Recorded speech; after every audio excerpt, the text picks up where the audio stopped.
warahmatullahi wabarakatuh. Nabi itu menganjurkan upsus salam, sebarkanlah salam. Salam itu mengandung doa, semoga Anda selamat, saya juga selamat. Bahkan makhluk yang tidak terlihat itu kalau disalami tidak nak ganggu ki. Mau ki kasih tahu baca-baca dulu sebelum saya mulai ceramahku. Ada baca-baca bahasa Bugis dari nenekku bilang, saya kan nakal, tidak ku peduli malam apa, kalau mau kak jalan-jalan kak cari mangga di kampung.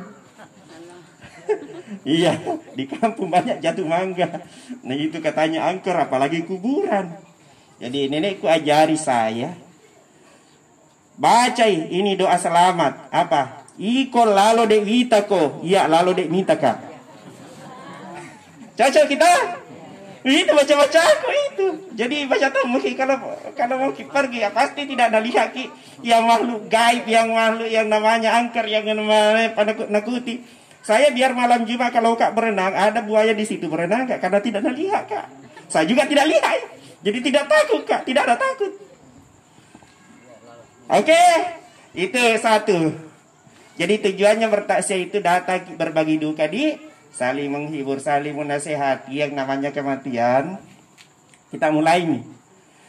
Ayat yang dibaca tadi itu adalah yang menyangkut masalah peringatan. Ya ayyuhalladzina amanuttaqullah, hai orang-orang yang beriman bertakwalah kepada Allah. Ya. Wal tanzur nafsum ma qaddamat liqad. Dan ingatlah perhitungan yang akan terjadi sebelum hari ini. Jadi kita harus berhitung, kita harus berencana, kita punya planning. The right man and the right place. Mampu menempatkan sesuatu pada diri kita, apa yang akan terjadi pada esok hari. Itulah manajemen pribadi yang mesti ada pada diri manusia. Jadi ada rencana. Al-Quran mengajarkan seperti itu. Strategis apa yang akan terjadi, apa-apa yang akan dialami, itu perlu dipersiapkan. Termasuk yang disinggung tadi oleh MC kita, bahwa kematian itu akan terjadi pada setiap diri manusia. Kukira mau ceramah tadi ustaz kah, jadi sedikit mau ceramahku ini di. Jadi mesti kita harus punya persiapan. Apakah kita harus menghindar daripada namanya kematian? Tidak perlu, karena itu satu jalan. Bahkan orang-orang hawas, orang-orang suci, para awaliullah, para syuhada itu justru dia kejar-kejar itu namanya pertemuan dengan Allah, perjalanan, proses perjalanan kematian itu dia tunggu-tunggu adanya. Ya, bilang Burta An-Nasirus Sunnah. An-Nasirus Sunnah itu bahasa sederhananya profesornya hadis. Profesornya hadis. 13 tahun belajar di tanah suci. Andaikan kalian tahu bagaimana bagusnya di tempat yang namanya kuburan itu, Anda tidak akan mau tinggal diam-diam saja, tetapi berdesak-desakan antri mau lebih dulu masuk ke situ. Karena itu suatu alam yang memang dipersiapkan oleh Allah untuk seluruh umat manusia, mesti dia lewati itu. Sebagaimana orang tidak tahunya dunia ketika dia berada di alam perut ibu. Buru-buru dia harus keluar dari, meninggalkan perut ibu karena dia mau ke dunia. Begitu pula kita berada di dunia, ibaratnya kita masih dalam cangkang telur, belum menetas. You understand? Macam bahasa Inggris ya.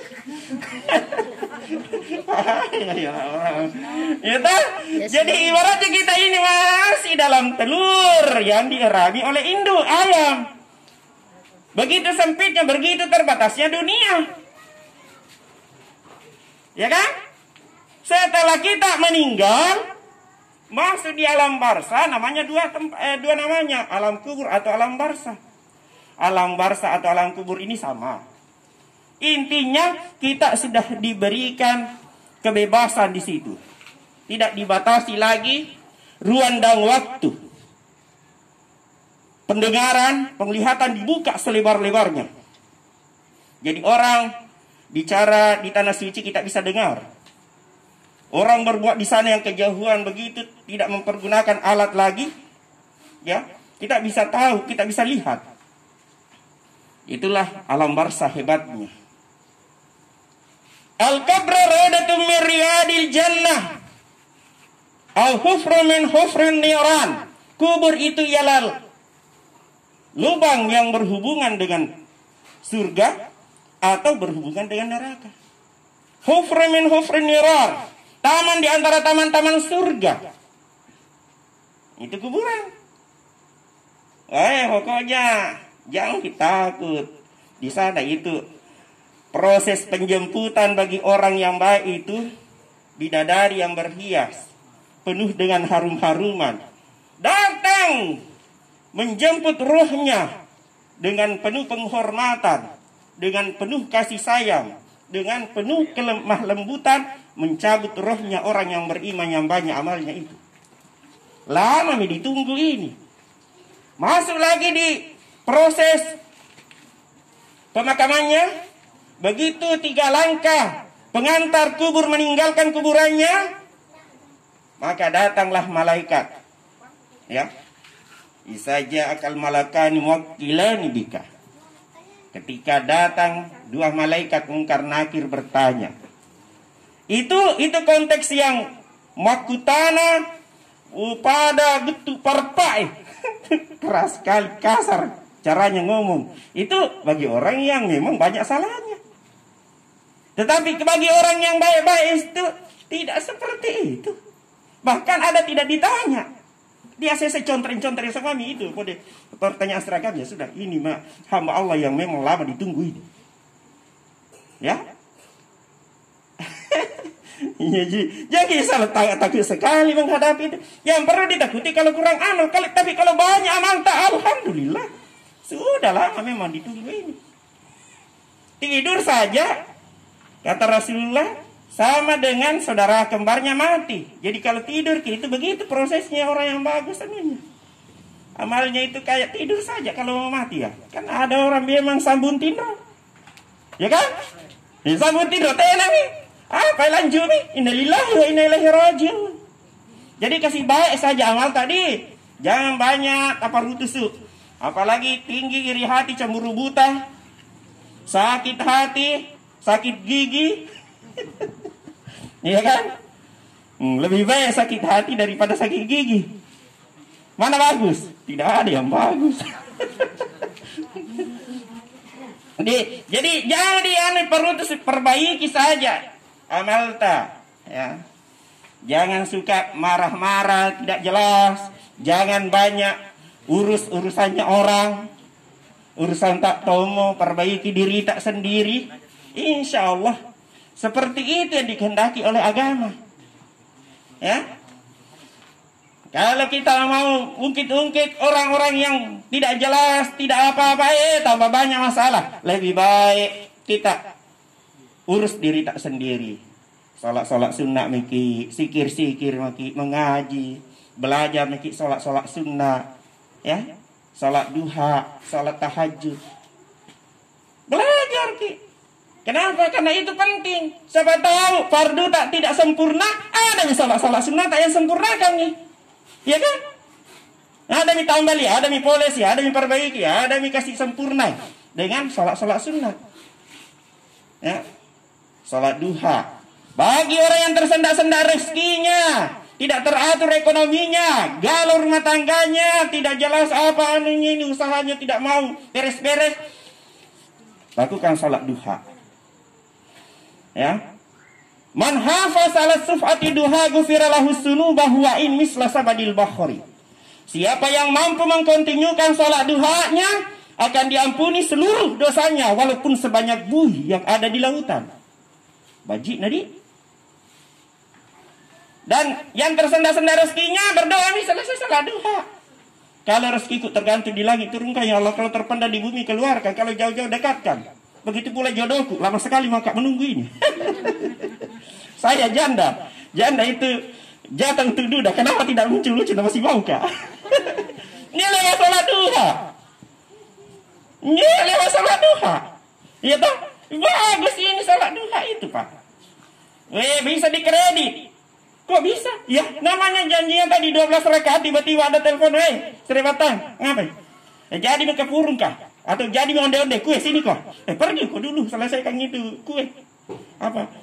Selesai pulang, belum jam 12, masih ada jam-jam 11 lewat, lanjutkan.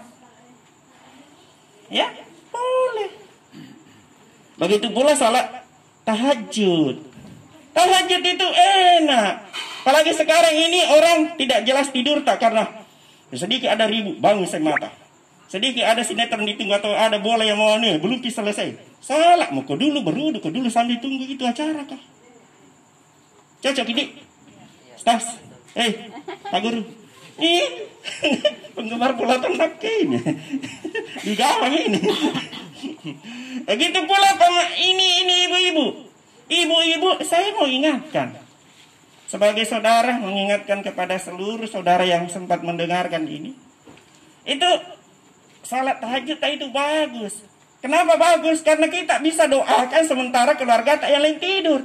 Anak tak, suami tak tidur. Kita yang bangun. Nanti kalau bapak perhatikan itu tambah sayang. Itu istriku. Saya belum sempat tahajud tapi istriku yang bangun ambil air wudu. Berurai air matanya berdoa. Ya Allah, mudah-mudahan suamiku latok-latok ke urusannya. Mudah-mudahan anakku lulus semua apa yang dicita-citakan. Ada yang masuk perguruan tinggi, ada yang mau naik kelas, ada yang mau pindah sekolah. Ya Allah, berikan rezeki, berkahi rezeki. Berikan yang halalan thayyiban. Di tengah malam seperti itu, luar biasa. Wa minal laili fatahajjad bihi nafilatan lak. Asa ayyabasaka rabbuka maqaman mahmuda. Pada sebagian malam, bangunlah kalian untuk melakukan ritual tambahan tahajud. Apa maksudnya? Memang Allah perintahkan. Karena ada rahasia tersembunyi di balik sholat tahajud itu. Apa rahasia yang disimpan Tuhan? Tersembunyi. Sama-sama jamaah di sini. Sama-sama menghadiri takziah, tetapi ada satu jamaah yang tahajud. Jangan cemburu, jangan merasa iri terhadap orang yang ahli tahajud. Memang sama-sama tapi beda perlakuan. Makanya itulah rahasianya maqam mahmuda, tempat terpuji diberikan kepada orang yang ahli tahajud itu. Wa yarzuquhu min haitsu la yahtasib, diberikan rezeki tidak disangka-sangka dari mana datangnya. Yang kedua, terhindar dari bala musibah. Diatur, dijaga, dilindungi seluruh keluarganya, bukan cuma dia. Terpelihara, Pak. Itulah yang dimaksud maqam mahmuda. Ya, sama-sama menjual, tapi satu lari sekali. Apa yang jual sama? Gula, beras, telur. Yang satu sibuk nak kegiatan layani pembeli, yang satu diam-diam saja. Jarang-jarang orang datang, itu pun kesasar ki. Kenapa? Satu yang ahli tahajud, satu yang jarang-jarang tahajud. Sekarang berubah. Sudah bisa Bu? Paham? Lakukan. Gratis gini, tidak dibayar, tidak pakai kuota. Langsung live. Praktik sebentar. Lakukan. Tidak usah lama-lama. 3 malam atau 1 minggu pasti ada perubahan dalam hidup tak kalau kita tulis ikhlas mengerjakan itu. Ya, itu janji Allah itu. Salat malam. Kalau dalam bulan suci Ramadan namanya salat tarawih karena dalam bulan suci Ramadan. Kalau di luar bulan suci Ramadan anjami tahajud. Salat malam. Ya, Nabi sering kerjakan 11 rakaat ditambah dengan witir.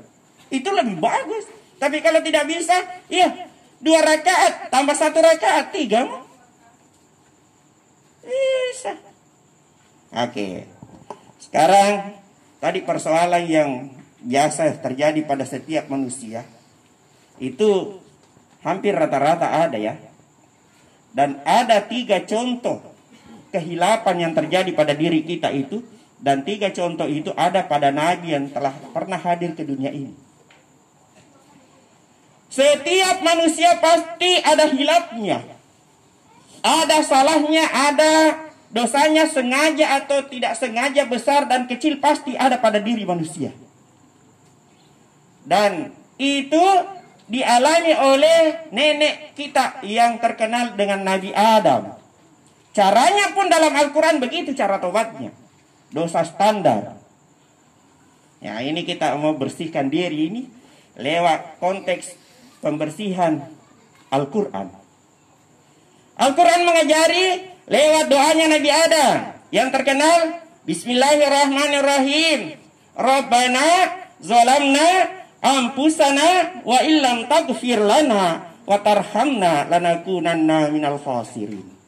Itu doa kalau panca indera mata telinga yang merekrut dosa, memungut dosa, melihat sesuatu yang tidak boleh dilihat, ya, pergi ke tempat yang tidak jelas, berbicara yang mengandung banyak ini kehilapan, gosip-gosip, itu doanya. Itu dosa standar. Bagaimana kalau naik lagi? Bukan lagi dosa standar, peringkat kedua. Peringkat kedua itu dicontohkan dalam Al-Quran adalah Nabiullah Yunus alaihi salam.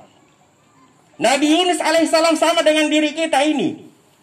Ya, dia jenuh dalam menghadapi kondisi rumah tangganya, kondisi umat yang dipimpinnya, kondisi tanggung jawab yang diemban kepadanya. Ikan. Ya. Apa solusinya kalau kita mengalami seperti itu? Tobatnya seperti apa? Tobatnya Nabi Yunus yang dibaca. Karena dalam riwayat, seandainya Nabi Yunus alaihi salam tidak membaca doa ini, sampai kiamat pun Allah masih tetap simpan dalam perut ikan itu, tidak keluar-keluar. Bahayanya di. Tetapi ada doanya. Inilah yang saya mau sampaikan. Apa doanya? La ilaha illa anta. Tiada Tuhan kecuali Engkau ya Allah. Inni kuntu minaz zalimin. Sesungguhnya aku ini menzalimi diriku sendiri. Itu yang dibaca terus menerus. Itu yang dibaca. Sampai-sampai ibu kalau susah mengeluarkan anaknya dari perutnya, tidak usah pergi ke rumah sakit, sesar. Cukup tiupkan air, baru minumkan, insya Allah keluar itu. Ya. Bagaimana anak muda? Pak Guru. Catat-catat, jangan sampai sama-sama kita harus baru hal-hal penting baru keluar. Ini calon-calon bapak, ini calon-calon yang jomblo-jomblo ini, siapkan payung sebelum hujan. Tahu semua itu salah satu mengitari ceneri dapurnya backup itu salah satu itu. Kalau terjadi nih baru kita cari payung kan. Nah, ini salah satu dari Andre Gurta. Bacakan itu. Nabi Yunus saja itu dikeluarkan. Apalagi kalau hanya ya, itu persoalan seperti itu perlu dia catat-catat ya. La ilaha illa anta. Tiada Tuhan kecuali Engkau ya Allah. Sesungguhnya aku ini menzalimi diriku sendiri. Dia sadar tonji Nabi Yunus dalam perut ikan. Saya sebenarnya salah kayak ini Tuhan. Saya zalimi diriku sendiri. Jadi Allah keluarkan dengan membaca doa itu. Ada lagi satu contoh dalam Al-Quran yang keren. Trendy juga ini. Sama dengan yang dialami sekarang ini. Kena penyakit. Pandemi. Corona. Virus. Corona. Ini ada juga Nabi yang mengalami lebih dari corona. 18 tahun ibu. Siapa itu? Nabi Ayub alaihissalam. Banyak badannya berulat seluruh dari ujung kaki sampai di kepala penuh dengan ulat badannya. Habis 18 tahun. Tapi sabarnya Nabi Ayub itu luar biasa. Jatuh ulat di badannya nampung satu-satu. Di mana tadi ini di telinga. Ini di mana tadi di perut. Nampung satu-satu, tidak ada yang dibiarkan. Kalau kita beda perlakuan. Nyamuk saja, semprot. Injak kapan? Dia sabarnya. Ada rezekinya pada diriku, ini ulat harus kau makan. Itu prinsipnya Nabi Ayub alaihissalam. Wa Ayyub isnada rabbahu anni musani ad-durru wa anni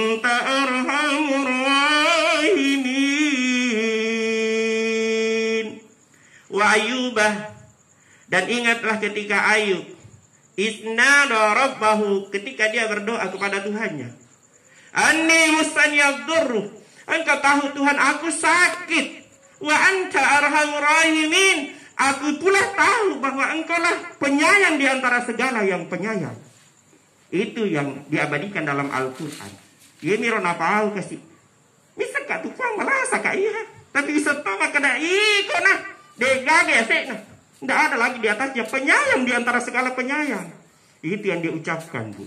Kepasrahan, ya, total 100%. Pastajabna lahu, maka dijabalah doanya. 3 nabi yang kita contohkan ketika baca doanya, pasti Allah dengan caranya Tuhan berikan solusi. Nah, itu yang saya mau sampaikan. Saya ulang ya, karena ini inti. Pertama doanya Nabi Adam. Rabbana zalamna anfusana wa illam taghfir lana wa tarhamna lanakunanna minal khasirin. Kedua doanya Nabi Yunus. La ilaha illa anta subhanaka inni kuntu minaz zalimin. Yang ketiga doanya Nabi Ayub. Anni mustaniyadzurru wa anta arhamur rahimin. Terakan gitu. Alhamdulillah, ada kita bisa bagi-bagi. Oke, itu. Jadi intinya kalau kita tidak mau banyak penyakit, jangan selesai dirimu. Itu ada orang yang tidak tahu kalau dirinya sendiri mengundang penyakit. Karena 75% itu penyakit muncul akibat dari hati yang galau.